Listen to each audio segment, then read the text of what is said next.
Honorable members of the County Assembly of Tharaka, invited guests, ladies and gentlemen, good morning. Mr. Speaker and honorable members, it is my distinct honor and privilege to present the financial year 2023-2024 budget statement to this August House. I take this opportunity to deliver a message of goodwill and the greetings from His Excellency the Governor, Honorable Nithi, and the entire County Executive Committee. I am greatly honored to present my maiden budget statement to this Honorable House, having been given an opportunity to serve as the County Executive Member for Finance and Economic Planning.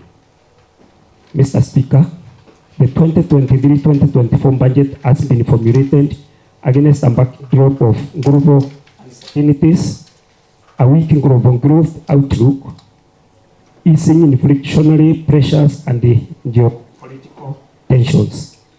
This, coupled with unfavorable weather conditions in recent years, have depressed economic activities, leading to low government revenues. The country still reeling from the effects of the COVID-19 and the attendant economic shocks in the world, which have been in turn aggravated by the Russia-Ukraine conflict and the rising fuel prices. Kenya's economy remained resilient in the 2022, achieving an annual gross domestic growth of 4.8%, down from the previous 7.6% in 2021. Despite subdued performance in the agriculture sector, which contracted by 1.5% in 2022 because of a severe drought, the services sector realized an outstanding performance of 8.4% during the same year. Nonetheless, leading economic indicators have pointed to a strong economic performance to be realized in the first quarter of 2023. This performance of the economy will remain resilient in the rest of the year, supported by the thriving services sector and improved agricultural productivity. The country's economy is projected to grow by 5.5% in 2023 and above 6% over the medium term. This growth will be reinforced by the government's bottom-up economic transformation agenda that is geared towards economic turnaround and inclusive growth. Mr. Speaker, it is thus important as we formulate our first budget under our third County Economic Integrated Development Plan 2023-2027, we invest in sustainable initiatives that will help the people to cope with the hard economic times. This is why our country priority areas are aimed at supporting the implementation of the bottom-up economic transformation agenda, which is geared towards bringing down the cost of living, eradicating hunger, creating jobs, expanding the tax base, improving the country's foreign exchange balance, as well as inclusive growth that will transform the lives of Kenyans.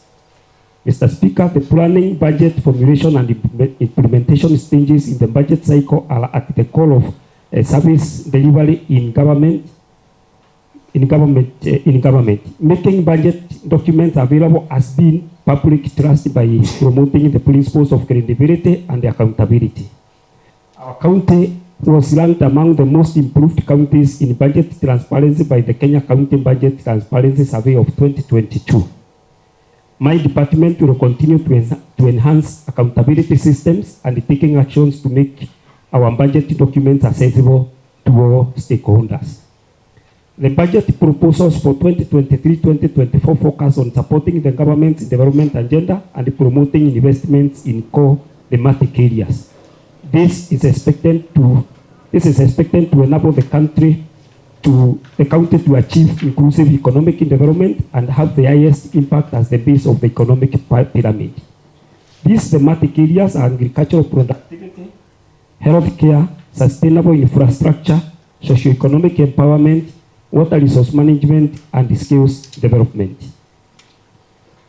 On the fiscal framework for the financial year 2023-2024 budget, Mr. Speaker, The budget estimates for financial year 2023-2024 and the medium-term expenditure framework period have been prepared in accordance with the provisions of the Constitution of Kenya and the Public Finance Management Act 2012.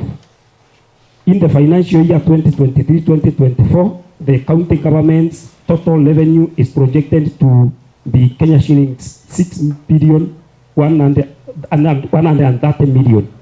This comprises Kenya shillings 4.37 billion from the equitable share allocation and Kenya shillings 1.36 billion in loans and conditional grants from national government, and also the own source revenue of Kenya shillings 0.4 billion.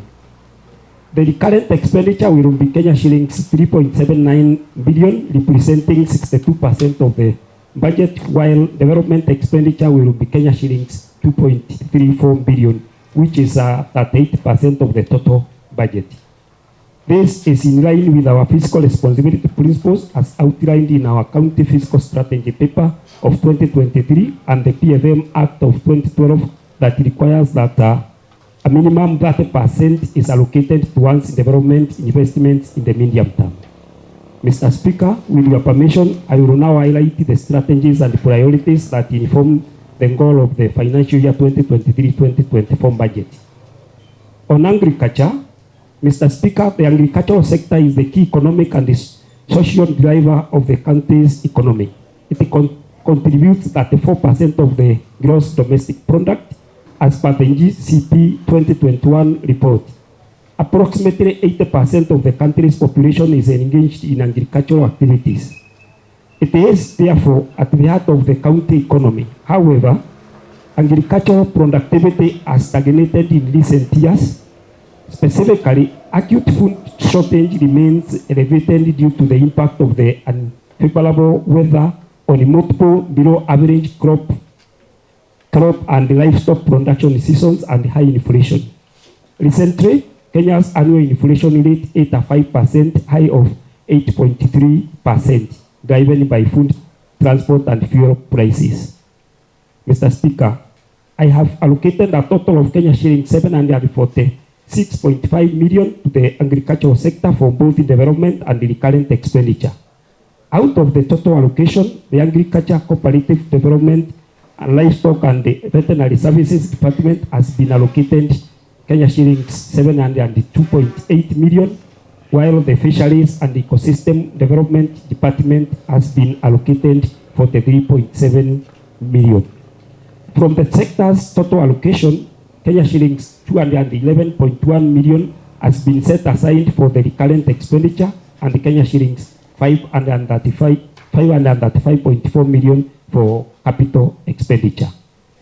Out of the total development expenditure, Kenya shillings 267.8 million will be utilized under the National Agricultural Value Chain Development Project.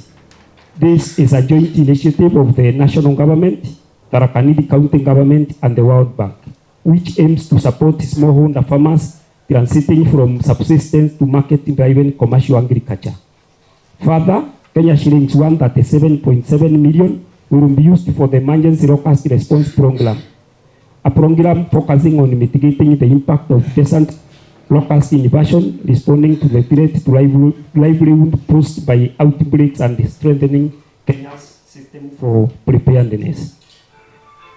Mr. Speaker, to conclude, to caution our farmers against the high cost of farm inputs, I have allocated Kenya shillings 63 million towards the crop subsidy program, procure inputs, including green grams, maize, and beans. Through this, we shall be able to provide smallholder farmers with certified appropriate seeds. Mr. Speaker, capacity building our farmers is a key in promoting good agricultural practices.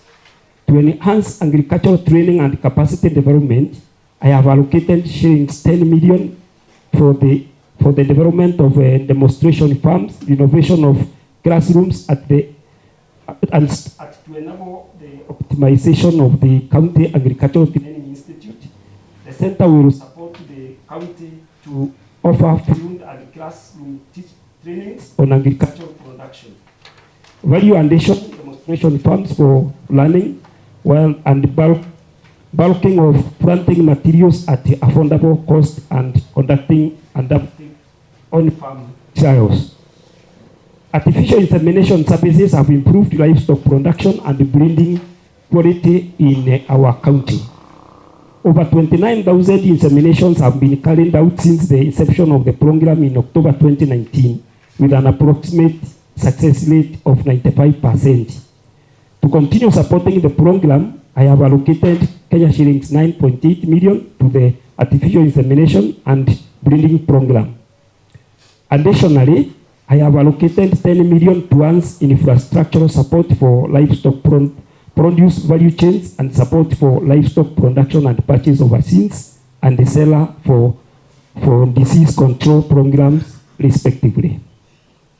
Mr. Speaker, the Department of Livestock and Ecosystem Development is mandated to conserve and manage fisheries resources while promoting agriculture development for sustainable economic development. To support this, I have allocated 26.7 million shillings towards the agricultural development and support program, an initiative that has seen an increased fish productivity and profitability to our farmers. Mr. Speaker, the provision of universal health care is a key pillar for the bottom-up economic promise. As a county government, we have consistently prioritized the needs of the people by investing in health infrastructure and personnel in a bid to offer accessible and affordable healthcare services. The main objective has been to strengthen primary healthcare by improving level 2 and level 3 health facilities and enhancing referral services. To keep our promise, I have allocated the health sector Kenya shillings 2.3 billion, comprising recurrent and development expenditure of Kenya shillings 2 billion and Kenya shillings 253.3 million, respectively. These proposed health sector allocations are fundamental for the administration to realize more gains in the health sector and meet the increasing demand for public health, commodities, and services. Mr. Speaker, progressive improvement of our health sector has resulted in the Tharaka County being recognized by the Quality Healthcare Kenya Awards in 2019 and 2021. With a subsequent eventual accreditation of health facilities in 2023 to level 4 and level 5 status. There has been improved performance indicators overall through a robust county reporting mechanism and equipped workforce of community health experts. The county is therefore considered a hallmark of excellence through its comprehensive healthcare management strategy under the clarion call of leaving no one behind. Mr. Speaker, for the completion of the ongoing construction work in various health centers, I have allocated 27.5 million, which will aid the equipping of laboratories in dispensaries and health centers. Further, I have allocated Kenya shillings 72.5 million to cater for health department pending bills, upgrading of Chuka County Referral Hospital and the Magutuni Level 4 Hospital. These efforts will contribute to ability to respond to medical emergencies with a minimal disruption to operations and keep our healthcare system second to none in the Central Region Economic Bloc.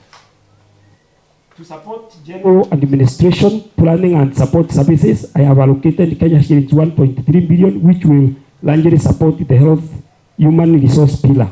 Additionally, Kenya shillings 153.2 million and Kenya shillings 31 million have been allocated for medical supplies and laboratory services, respectively.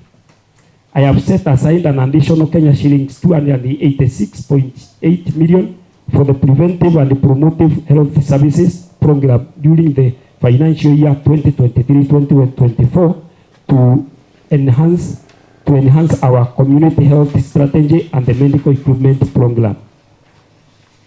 Mr. Speaker, the county government focus on the education sector as a key pillar to socio-economic transformation is to ensure that there is inclusive and equitable education and promote lifelong learning opportunities for our children in our learning institutions. We have continually allocated resources to enhance access to basic education, skills development and training, teacher recruitment, infrastructural development, as well as construction and equipping of technical institutions, promotion of sports, social protection initiative, as well as promotion and protection of our cultural heritage and arts. Mr. Speaker, the education sector has been allocated Kenya shillings 377.2 million, of which Kenya shillings 289.2 million and Kenya shillings is 88 million will finance the current and the development expenditure respectively. Out of the total expenditure, Kenya shillings 254.6 million has been set aside for education and vocational training. Kenya shillings 67.6 million is allocated to youth and sports. Kenya shillings 28.8 million to culture and tourism, while gender, children and social services will receive Kenya shillings 26.2 million. The county government continues to prioritize early childhood development through construction of the ECD centers, provision of learning materials, and training of caregivers. To support the sector, I have allocated Kenya shillings 45 million for the construction and completion of the ECD centers across the county. Mr. Speaker, the county government will continue investing in technical and vocational skills to provide our learners with learning experiences and training that equip them with the skills to manipulate their natural environment and nature development for our county and the nation in general by revamping vocational training. Towards this, I have allocated Kenya shillings 10 million, which will be utilized to revamp our vocational training centers, and a further Kenya shillings 20 million for the bursary program. There is need to shift to a scholarship scheme that will cover the blight and the vulnerable cases. Mr. Speaker, the county government will continue to support cultural and sporting activities and the wellness of the vulnerable members of society. In the sports development and promotion program, I have allocated Kenya shillings 10 million for upgrading of sports stadia and playing grounds. Additionally, Kenya shillings 3 million has been set aside for the completion of Kavana Social Hall. I have also allocated Kenya shillings 10 million to support the Tharaka Ulagate Cultural Festival, which will take place from 14th to 16th of September 2023. The theme of this year's celebration is embracing cultural diversity for social cohesion and economic development. On road and infrastructure, Mr. Speaker, the good transport linkages reduce transport costs, traffic congestion, and promote industrial development. It is important to note that highly and well-developed urban areas largely contribute to the economic health and productivity of society. In view of these realities, the roads, infrastructure, public works, urban development sector has been allocated a total of Kenya shillings 719.3 million to be utilized for both recurrent and development expenditures. To specifically support the development of the roads infrastructure, I have set aside Kenya shillings 155 million for upgrading to bitumen standards our major trunk and town roads. Kenya shillings 160 million for maintenance and improvement of road roads, and Kenya shillings 40 million for construction of bridges and footing bridges. This will enhance the growth of the county's economy, as it will facilitate movement of people and goods. Mr. Speaker, in pursuit of transforming our economy and ensuring that we leave no one behind, we will continue to create a favorable business environment in our urban and market centers countrywide. To achieve this, Kenya shillings 191 million has been allocated for infrastructural development in our municipalities, urban and town centers, including the construction of modern markets. This allocation includes Kenya shillings 80 million for the Kenya Informal Settlement Improvement Project, whose main objective is to improve living conditions, strengthen security of tenure, and improve on infrastructure development in informal settlement, specifically for the Chuka Muslim village in Kalingani Ward and the construction of the Marimant modern market. Mr. Speaker, land is a resource that cannot be overlooked in development. To attain efficient, equitable, and sustainable use of land resources, spatial planning and development for improved living environment, Kenya shillings 153.2 million has been set aside for this sector. Out of the total allocation, I have set aside 57.2 million for recurrent expenditure and Kenya shillings 96 million for development. The development funds will be used for completion of the county headquarters surveys and various land use plans. On water, Mr. Speaker, access to safe water, sanitation, and hygiene is the most basic human need for health and improved quality of life for our people.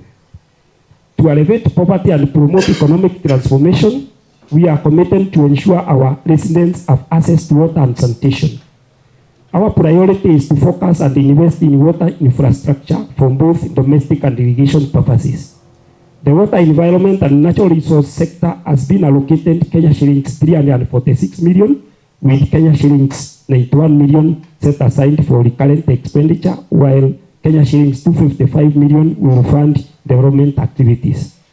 I have allocated Kenya shillings 155 million for the climate change fund. The objective of the program is to deliver locally led climate resilience, adaptive and mitigative actions, and strengthen our country's capacity to manage climate risks. Further, I have allocated Kenya shillings 68.5 million to support domestic water supply projects and Kenya shillings 29.5 million for community irrigation water projects. Industry has been allocated Kenya shillings 588.8 million, comprising of Kenya shillings 60.8 million for recurrent expenditure and Kenya shillings 528 million for development expenditure in the year 2023-2024. The priorities for the development expenditure includes energy resource development and management and the development of the country's industrial park. The industrial park is a flagship project intended to support agricultural value addition, increase farmers' incomes, and job creation for our youth. The industrial park will be equally funded by the two levels of government to a tune of Kenya shillings 500 million. On public administration, Mr. Speaker, providing excellent services to our people is key for the government, and this makes the public service management to be one of the most important aspects in the service delivery process. For successful service delivery, there is need to ensure proper coordination, management, and the accountability of the different departments in our county. The Public Sector and the Devolution Affairs Department is instrumental in ensuring that all government activities in different levels, including project implementations, are well coordinated. The county government strategically invest in human capital to ensure continuous, well-coordinated departments and to enhance knowledge and skills required to be competitive in the information age. For this reason, I have allocated 539 million to the public administration sector for coordination towards achieving quality, effective, and efficient service delivery to the residents of Tharaka Nithi. Mr. Speaker, the County Assembly is one of the two arms of the county government that is mandated to exercise the representative, legislative, and the oversight authority of the government as articulated in the Kenya Constitution 2010. To this effect, I have allocated the County Assembly Kenya shillings 519 million towards supporting the core mandates of the House. Out of this, Kenya shillings 459 million will be used for recurrent expenditure, while Kenya shillings 60 million will be utilized as development expenditure.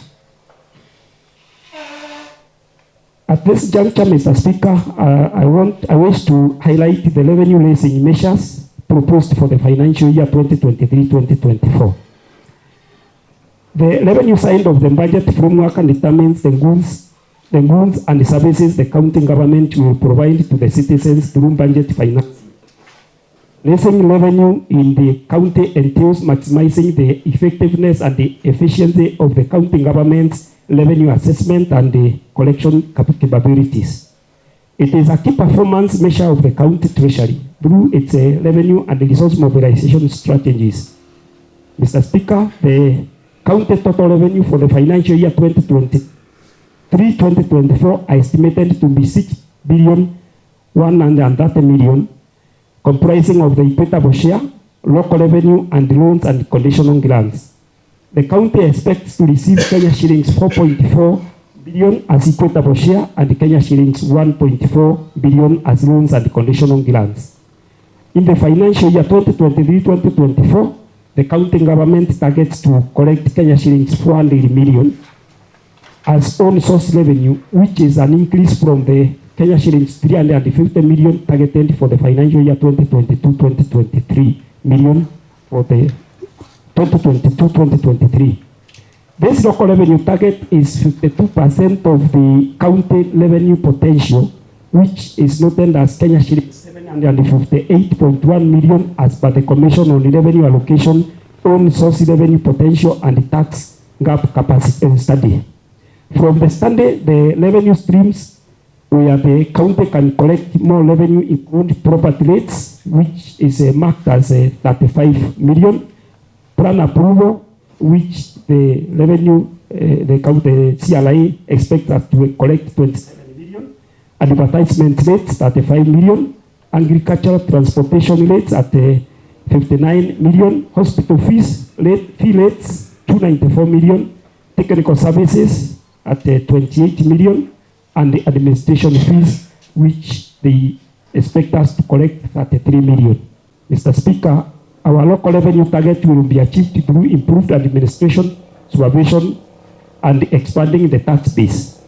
In the month of May 2023, which is last month, we implemented a 2-week rapid results initiative in revenue collection, which recorded massive improvement in revenue collection. This confirms the county's potential to collect more revenue as per the CLIA assessment. We shall be proposing measures in our Finance Bill 2023 to revolutionize revenue collection so that in the medium term, we achieve our revenue potential of Kenya shillings 700 million annually. This will give a focus on enhancing the collection of property rates, an area which has lagged over the years. We also endeavor to put in place other measures such as installation of surveillance cameras in the remaining cess points, construction of more cess points, as well as strict monitoring of revenue collection. We shall also strengthen our enforcement and inspectorate teams through capacity building and putting in place relevant enforcement laws and regulations. Further, we intend to carry out comprehensive revenue streams mapping, also establish a tariff and pricing policy and the updating valuation laws as proposed in the CIDP. In conclusion, Mr. Speaker, I seek the approval of the financial year 2023-2024 budget estimates, Finance Bill 2023, and the Appropriation Bill 2023 by this Honorable County Assembly. I also take this opportunity to request the support of this Honorable House in the next planning and budgeting cycle, which begins July 2023. I hereby request to table the Tharaka Finance Bill 2023 for your consideration.